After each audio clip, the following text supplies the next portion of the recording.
नमस्कार भाइयों, जय हिंद। आज हम बात करने वाले हैं बंगाल के प्रमुख गवर्नर जनरल की। बंगाल में जितने भी गवर्नर जनरल हुए हैं, हम उन सबको आपको ट्रिक से याद कराएंगे। यह वीडियो इतनी इम्पोर्टेंट है कि हर एग्ज़ाम में लगभग बंगाल के गवर्नर जनरल या बंगाल का गवर्नर या भारत का गवर्नर जनरल वायसराय के बारे में आता रहता है। तो आप इस वीडियो को पूरी ज़रूर देखना। इस वीडियो को देखने के बाद आपको दोबारा याद करने की आवश्यकता नहीं पड़ेगी। चलिए वीडियो स्टार्ट करते हैं। हमने पहले वीडियो बनाई थी 1757 से 1772 तक बंगाल के गवर्नर की। उससे पहले हमने वीडियो बनाई थी कि भारत में अंग्रेजों का आगमन कैसे हुआ। पहली वीडियो थी भारत में अंग्रेजों का आगमन कैसे हुआ और अंग्रेजों ने किस प्रकार से अपने व्यापार और किस प्रकार से अपनी पोस्ट को बढ़ाया। तो फिर अंग्रेजों ने क्या किया, अंग्रेजों ने सर्वोच्च उस टाइम पर अंग्रेजों की जो पोस्ट थी वो थी बंगाल के गवर्नर की 1757 ईस्वी से 1772 ईस्वी तक। फिर 1773 ईस्वी से 1832 ईस्वी तक वो पोस्ट बदलकर बंगाल का गवर्नर जनरल हो गई।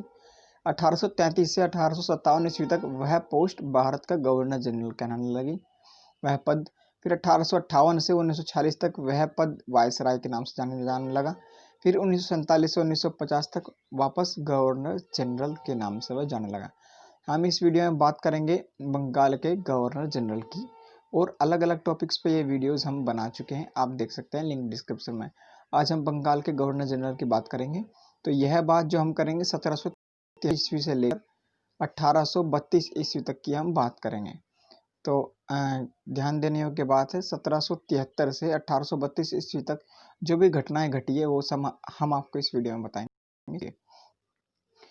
तो सबसे पहले जो हमने बताया था, पहले बंगाल के गवर्नर जो थे, अंतिम भारत के बंगाल के गवर्नर थे वारेन हेस्टिंग्स। बंगाल के अंतिम गवर्नर थे वारेन हेस्टिंग्स। और बंगाल के प्रथम गवर्नर जनरल, जो नई पदवी स्टार्ट हुई थी 1772 से, वो थे वारेन हेस्टिंग। बंगाल के प्रथम गवर्नर जनरल कौन थे? Warren Hasting.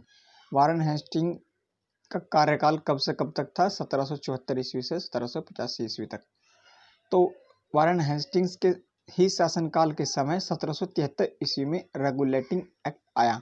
रेगुलेटिंग एक्ट से काफ़ी ज़्यादा क्वेश्चंस, इंपॉर्टेंट क्वेश्चंस एग्जाम में पूछते रहते हैं। रेगुलेटिंग एक्ट कब आया? तो 1773 ईस्वी में। तो रेगुलेटिंग एक्ट आने से क्या हुआ, बंगाल के गवर्नर जनरल का पद बंगाल के गवर्नर का पद बंगाल के गवर्नर जनरल में तब्दील हो गया। गवर्नर का पद बंगाल के गवर्नर जनरल में तब्दील हो गया। ये रेगुलेटिंग एक्ट क्या था जो 1773 ईस्वी में आया था? रेगुलेटिंग एक्ट था कि ईस्ट इंडिया कंपनी के कार्यों को नियंत्रित करना और संसदीय प्रणाली को स्थापित करना और राजनीतिक कार्यों को मान्यता देना। चलिए आगे बढ़ते हैं। इस एक्ट के तहत 1774 ईस्वी में सुप्रीम कोर्ट की स्थापना की गई और पहली न्यायाधीश एलिजा इपे थी। इंपोर्टेंट क्वेश्चन है यूपीएससी लेवल का कि पहली सुप्रीम कोर्ट की स्थापना कब की गई? तो पहली सुप्रीम कोर्ट की स्थापना 1774 ईस्वी में की गई और पहली न्यायाधीश कौन थी? Elijah Impey. चलिए आगे बढ़ते हैं। वारेन हेस्टिंग्स के ही समय काल में विलियम जोन्स ने एथियाटिक सोसाइटी ऑफ बंगाल की स्थापना की। अगर आप डीपली जाएं तो ये क्वेश्चन आपको मिल सकते हैं। एथियाटिक सोसाइटी ऑफ बंगाल की स्थापना विलियम जोन्स ने वारेन हेस्टिंग्स के समय में की थी। साथ ही भारत का पहला समाचार पत्र द बंगाल गजट भी इसी समय प्रकाशित हुआ। आप नोट्स बना के करते रहिए, मोस्ट इम्पोर्टेंट वीडियो है। आगे बढ़ते हैं। वारेन हेस्टिंग्स के बारे में कुछ और। पिट्स इंडिया एक्ट 1773 ईस्वी में कमजोरियों व रेगुलेटिंग एक्ट जो था उसकी कमजोरियों को दूर करने के लिए तो एक और लॉन्च किया गया जो कि अंग्रेजों के हितों की रक्षा करने के लिए था। हमारे भारतीयों के नहीं, अंग्रेजों के हितों की रक्षा करने के लिए था। 1784 में ब्रिटिश संसद ने पिट्स इंडिया एक्ट पास किया था। इसके तहत क्या था? इंग्लैंड में एक नियंत्रक बोर्ड की स्थापना की गई थी। विरोध में वारेन हेस्टिंग ने इस्तीफा दे दिया था और वह इंग्लैंड चले गए थे। इस पिट्स इंडिया एक्ट के विरोध में वारेन हेस्टिंग ने इस्तीफा दे दिया था। ब्रिटिश पार्लियामेंट ने महाभियोग चलाया और उन्हें सभी आरोपों से मुक्त कर दिया। इनके बाद लॉर्ड कॉर्नवालिस अगले गवर्नर जनरल बने। दूसरे नंबर पर आते हैं जहां इनका शासनकाल समाप्त होता है। फिर उसके बाद आते हैं लॉर्ड कॉर्नवालिस।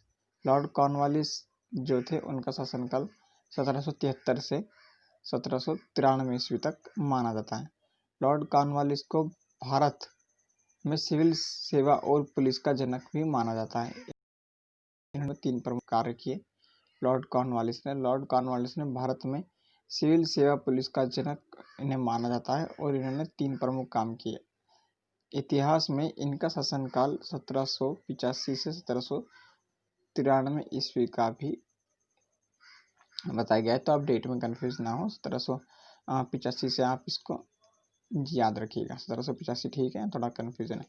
तो सिविल सेवा का जनक कहा जाता है लॉर्ड कॉर्नवालिस को। सिविल सेवा के लिए जो परीक्षा प्रतियोगिता कराई गई थी वो लॉर्ड डलहौजी के समय में कराई गई थी और लॉर्ड डलहौजी ने सिविल सेवा के लिए परीक्षा की शुरुआत की थी। कॉर्नवालिस जो थे वह इसके जनक थे। दूसरा, पुलिस व्यवस्था को लॉर्ड कॉर्नवालिस ने ही नियुक्त किया था। और स्थायी बंदोबस्त को भी लॉर्ड कॉर्नवालिस ने ही लगाया था। स्थायी बंदोबस्त क्या होता है कि जो भी भूमि पर व्यापार होता था किसानों का, 10% तो उसका जो खर्चा पानी था, पैसा था, वो किसान अपने पास रखते थे और 90% सरकार ले लेती। इस योजना को जॉन सोर ने बनाया था। देखिए कितनी पूरी योजना थी। लॉर्ड कॉर्नवालिस के समय में ही श्रीरंगपट्टनम की संधि हुई।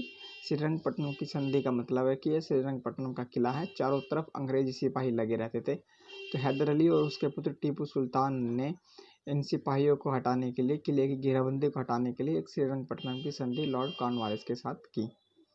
लॉर्ड कॉर्नवालिस के बाद 1793 से 1798 तक सर जॉन सोर हुए जिन्होंने यह लागू किया था कि 10% तो किसान भूमि की पूंजी जो भी वह उगाते अपने पास रखेंगे और बाकी 90% सरकार को देंगे। तो वही था सर जॉन सोर। खारदा का युद्ध इनके समय काल में हुआ था मराठा और निजाम के साथ। अब इसके बाद आता है 1798 से 1805 में लॉर्ड वेलेस्ली।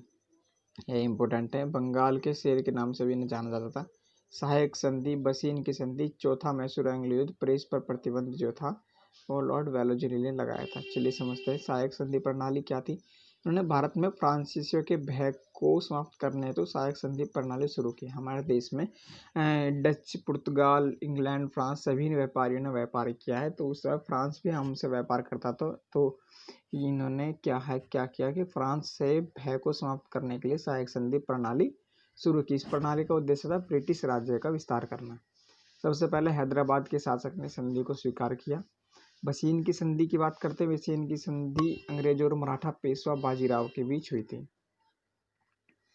अब एंग्लो मैसूर युद्ध, चौथा एंग्लो मैसूर युद्ध में क्या हुआ था, अंग्रेजों और टीपू सुल्तान के बीच समय समय पर युद्ध 32 वर्षों तक युद्ध चले और 4 युद्ध लड़े गए। प्रथम मैसूर युद्ध, द्वितीय मैसूर युद्ध, तृतीय मैसूर युद्ध और चतुर्थ मैसूर युद्ध। आप देख सकते हैं चतुर्थ मैसूर युद्ध काफी ज्यादा इंपॉर्टेंट है। इसमें क्या हुआ था, इसमें टीपू सुल्तान मारा गया था। आगे बढ़ते हैं। लॉर्ड कॉर्नवालिस दोबारा से बने थे बंगाल के गवर्नर जनरल 1805 ईस्वी में। फिर गाजीपुर में उनकी मृत्यु हो गई थी। उनके बाद 1805 से 1807 तक सर जॉर्ज वार्लो बने थे। वेल्लोर का सिपाही विद्रोह 1806 में इनकी प्रमुख घटना, इतना याद करिएगा। फिर लॉर्ड मिंटो बने थे 1807 से 1813 ईस्वी में। अमृतसर की संधि इनके शासनकाल में हुई थी।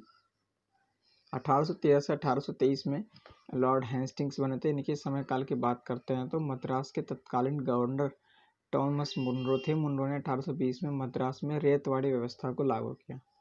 रेतवाड़ी व्यवस्था क्या थी, किसान जो भी उगाते थे उनका पहला पैसा, आधे से ज़्यादा पैसा जमींदार को चला जाता था। फिर जमींदार के जरिए वो पैसा ब्रिटिश सरकार को जाता था। रेतवाड़ी व्यवस्था में क्या था, किसान का सारा पैसा डायरेक्ट ही ब्रिटिश सरकार को जाता था, जमींदार को बीच में से हटा दिया। तो बाद आए लॉर्ड विलियम बेंटिंग। तो ये 1828 से 1835 का समय। अब क्या है, अब ये आ गए थे। अब इस पदवी को लॉर्ड विलियम बेंटिंग को कहा जाता है कि ये बंगाल के अंतिम गवर्नर जनरल थे। ये बंगाल के अंतिम गवर्नर जनरल थे। इनके बाद बंगाल के गवर्नर जनरल का पद समाप्त कर दिया गया और फिर भारत का गवर्नर जनरल नामक नया पद आया, भारत का गवर्नर जनरल। तो ये हमने बंगाल के गवर्नर जनरल की बात करी, वो इतना ही है। इसके बाद भारत का गवर्नर जनरल आया जिसके बारे में हम नेक्स्ट वीडियो में बात करेंगे। तो बंगाल का जनरल जितना हमने बताया आप उतना पढ़ के जाइए, इससे बाहर क्वेश्चन एक भी एग्जाम में नहीं आएगा। वीडियो अच्छी लगी तो वीडियो को लाइक करें, चैनल को सब्सक्राइब